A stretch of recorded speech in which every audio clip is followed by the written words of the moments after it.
अधिवक्ता एकता जिंदाबाद, अधिवक्ता एकता, अधिवक्ता एकता, ईवीएम हटाओ, बैलेट पेपर लाओ, ईवीएम हटाओ, बैलेट पेपर लाओ, ईवीएम हटाओ, बैलेट पेपर लाओ, बैलेट पेपर लाओ, ईवीएम हटाओ, देश बचाओ।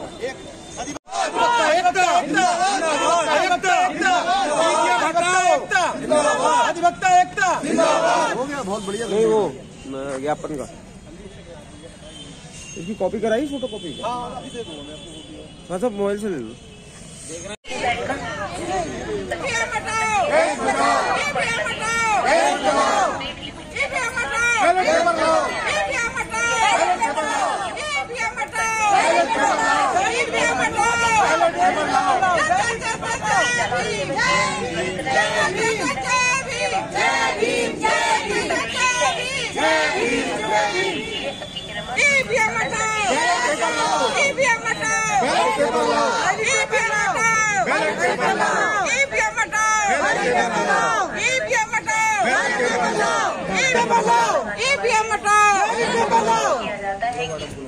क्या नाम भैया आपका? मेरा नाम श्यामवीर सिंह एडवोकेट है। किस फंक्शन से आपने बनाया है? मैं संयुक्त मोर्चा के नाम से दे रहा हूँ, जो हमारे सुप्रीम कोर्ट के वकील साहब भानु प्रताप सिंह जी ने जो एक मुहिम छेड़ी है, ईवीएम हटाओ देश बचाओ और बैलेट पेपर से चुनाव कराओ।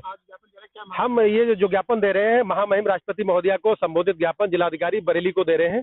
इसमें हम लोगों के अधिवक्ताओं की सबकी मांगे, पूरे प्रदेश देश की सबकी डिमांड एक है कि ईवीएम को हटा के, क्योंकि ईवीएम में छेड़छाड़ हो सकता है, कुछ भी हो सकता है, बाकी सारी जो बातें हम लोगों ने पॉइंट है वो इसमें दिया हुआ है सारे पॉइंट।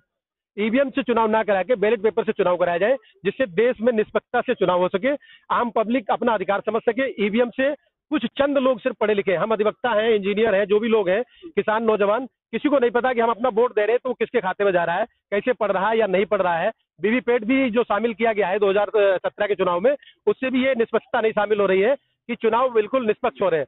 तो हमारी जो है महामहिम राष्ट्रपति महोदया से ये निवेदन है और हम लोग आग्रह कर रहे हैं अधिवक्ता होने के नाते और आम जनता के नाते कि चुनाव जो है हमारे देश में, लोकसभा के हो चाहे विधानसभा के हो, जो भी चुनाव हो, वो ईवीएम को हटा के बैलेट पेपर से चुनाव कराया जाए, जिससे कि जो व्यक्ति जिसको वोट दे रहा है वो उसमें मोहर लगा के अपना स्वयं संतुष्ट हो सके। क्योंकि ईवीएम से कोई संतुष्ट नहीं हो पा रहा है, क्योंकि इलेक्ट्रॉनिक डिवाइसेज जो भी होती है, जब उसमें छेड़छाड़ 100% हो सकती है। ये तो आप सब लोग समझदार हैं, आप लोग भी इलेक्ट्रॉनिक मीडिया से हैं, तो आप लोग भी समझते हैं कि इलेक्ट्रॉनिक मीडिया कभी खराब होती है, कभी हैंग हो जाती है। तो यही मेरा कहना ये है कि ये ईवीएम में भी होता है, और इसका तो कई बार उदाहरण है। बदायूं में सांसद धर्मेंद्र यादव चुनाव लड़े थे 2019 में लोकसभा का, तो उसमें आपको मैं बताना चाहूंगा 7,000 कुछ वोटों का हेरफेर पाया गया था। वो वोट नहीं पड़े थे। उसके अलावा मैं आपको निश्चित एक अंक बता दे रहा हूँ, की वजह से ये सारी चीजें हो रही हैं। अगर ईवीएम सही इस तरीके से अगर जो है अपना काम कर रही हो तो कुछ नहीं हो पाएगा।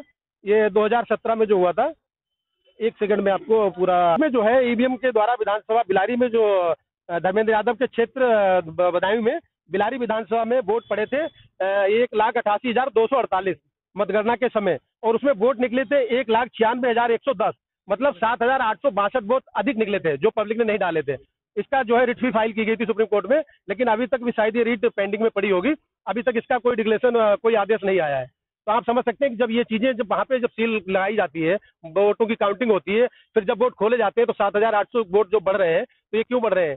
क्योंकि ईवीएम में कहीं ना कहीं या तो छेड़छाड़ हो रही है या ईवीएम गड़बड़ हो रही है। तो मेरा ये राष्ट्रपति महोदया से मांग है कि चुनाव जो है हर हिंदुस्तानी, हर किसान, नौजवान, जो हमारा गांव का अनपढ़ व्यक्ति है, वो भी अपना मत जिसको दे, वो उसको मतलब संतुष्टि मिलनी चाहिए। अब ईवीएम से हमने बटन दबाया, वोट पड़ा है नहीं पड़ा है, ये 100% गारंटी नहीं हो सकती है। तो मैं इसीलिए वो मांग कर रहा हूँ, जिलाधिकारी महोदय को ज्ञापन दे रहा हूँ आज बरेली में, कि ईवीएम से चुनाव ना कराकर बैलेट पेपर से चुनाव करा दिए जाए। अगर सरकार को कोई डर है कि वहां पे लोग जबरदस्ती वोट डाल लेंगे, तो सेना हमारी मौजूद है, अर्धसैनिक बल लगा सकते हैं। किसी भी तरीके के सैनिक सरकार के पास सारे जो है सारे माध्यम है चुनाव कराने के, तो उस माध्यम से, अर्धसैनिक बल के माध्यम से, सेना के माध्यम से चुनाव करा ले। लेकिन पब्लिक भी, आम जन जो है संतुष्ट होना चाहिए कि मैंने जिसको वोट दिया है आखिर वोट उसको पड़ा है या नहीं पड़ा है। धन्यवाद।